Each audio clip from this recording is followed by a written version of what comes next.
അവരുടെ രണ്ടാളെ കഥയങ്ങൾ കഴിക്കാന്ന് വിചാരിച്ചു. രക്ഷാപ്രവർത്തനം സാധാരണക്കാരുടെ ഇടയിൽ ഇരിക്കുക, അവരോട് സംസാരിക്കുക, അവരുടെ കൂടെ ഇരുന്ന് ഭക്ഷണം കഴിക്കുക, അവരെ കാണുക, ഇതൊന്നും പാടില്ലാത്രേ. പൗരന്മാരിൽ പൗരപ്രമുഖർ തന്നെ കൂടിയിരുത്തണം എന്നാണ് പറയണത്. അനവധി ആൾക്കാർ കൂടി വലിയൊരു രസത്തിൽ ഒരാവശ്യമില്ലാതെ ഒരു പ്രയോജനമില്ലാതെ കുറെ ആൾക്കാർ കൂടി ആഘോഷായിട്ട് നടക്കുന്നുണ്ട് എന്നല്ലേ കേൾക്കണത്. അതുകൊണ്ടിപ്പോ എന്താ, പട്ടിണി കിടക്കണവർക്ക് എന്തെങ്കിലും കൊടുക്കണമെങ്കിൽ പോലും ദ്രവ്യമില്ലാന്ന അവസ്ഥയാണ്. നമസ്കാരം.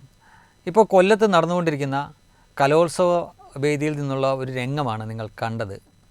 നടന്നത് ചാക്യാർ കൂത്താണ്. അതിൽ ചാക്യാർ പറയുന്ന കുറച്ച് കാര്യങ്ങളാണ്. മുൻകാലങ്ങളിലെ ഈ സംഗതി ഉണ്ടായിരുന്നു, നമുക്കറിയാലോ. ആക്ഷേപഹാസ്യം ഈ രീതിയിലാണ് ആ സമയത്തും അവതരിപ്പിച്ചുകൊണ്ടിരുന്നത്. സാമൂഹിക പ്രശസ്തമായിട്ടുള്ള ചില കാര്യങ്ങൾ ആക്ഷേപത്തിൻ്റെ മേമ്പോടോടുകൂടി അവതരിപ്പിക്കുക എന്നതാണ് ഈ കലയുടെ ഒരു പ്രത്യേകത തന്നെ.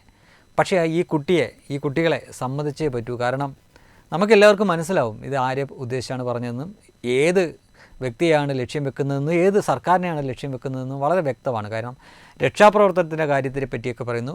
പൗരപ്രമുഖരോട് മാത്രമാണ് കാണുകയും സംസാരിക്കുകയും ചെയ്യുന്നത്. സാധാരണ ജനങ്ങളെ കാണാൻ താല്പര്യമില്ലാത്ത ഭരണാധികാരിയാണെന്ന് പറയുന്നു. രക്ഷാപ്രവർത്തനത്തിൻ്റെ രീതികളെയൊക്കെ പറ്റി പറയുന്നു. അപ്പോൾ നമുക്കറിയാം, ഈ അടുത്തിടെ തന്നെ അവസാനിച്ച നവകേരള സദസ്സ് എന്ന കൊട്ടിക്കോഴിച്ച് ഇവർ കൊണ്ടാടിയ 14 ജില്ലകളിലും കടന്നുപോയ ഒരു എന്താ പറയുക, ഒരു AC ബസ്സും കക്കൂസ് വെച്ച AC ബസ്സിലുള്ള ഈ അഭ്യാസത്തിനെയാണ് ഇവർ ട്രോൾ ചെയ്ത്. മാത്രമല്ല ആ കൂട്ടത്തിൽ പോലീസ് ഉണ്ടായിട്ടും DYFIക്കാരുടെ വക നടത്തിയ ആ രക്ഷാപ്രവർത്തനത്തിനെയാണ് ഇവർ ചാക്യാർകൂത്ത് വഴി ഇത്ര നൈസായിട്ട് ട്രോളി കൊന്നത്. പക്ഷേ ഈ പിള്ളേരുടെ കാര്യം ഓർക്കുമ്പോൾ ചെറിയ സങ്കടമുണ്ട്. കാരണം ഇതൊരു കലയാണ്, ആക്ഷേപഹാസ്യമാണ് അവർ അവതരിപ്പിച്ചത്. പക്ഷേ ഇതൊക്കെ മനസ്സിലാവുന്ന വ്യക്തിയാണോ ഭരണത്തിലിരിക്കുന്നത്? അദ്ദേഹം ആജ്ഞാപിച്ചാൽ ഇനി ഈ കല അവതരിപ്പിച്ച കുട്ടികളുടെ പേരിലും കേസെടുക്കുമോ, ഇവരെ പിടിച്ച് ജയിലിലിടുമോ, ലോക്കപ്പിലാക്കുമോ എന്നും കൂടി അറിയാനുള്ളൂ. പറയാൻ പറ്റില്ല. ഇത് കേരളമാണ്, എന്തും സംഭവിക്കാം. അവരുടെ രണ്ടാളെ കഥയങ്ങൾ കഴിക്കാന്ന് വിചാരിച്ചു.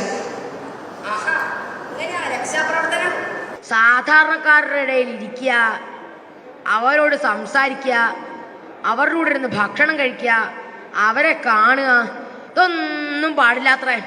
പൗരന്മാരിൽ പൗരപ്രമുഖർ തന്നെ കൂടിയിരുത്തണം എന്നാണ് പറയണത്.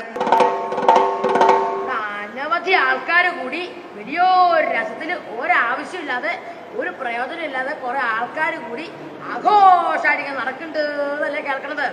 അതുകൊണ്ടിപ്പോ എന്താ, പട്ടിണി കിടക്കണവർക്ക് എന്തെങ്കിലും കൊടുക്കണമെങ്കിൽ പോലും ദ്രവ്യമില്ലാന്ന അവസ്ഥയാണ്. ദിഗന്ത റിസോർട്ട്, അഹമ്മദാബാദ്, ഗുജറാത്ത്.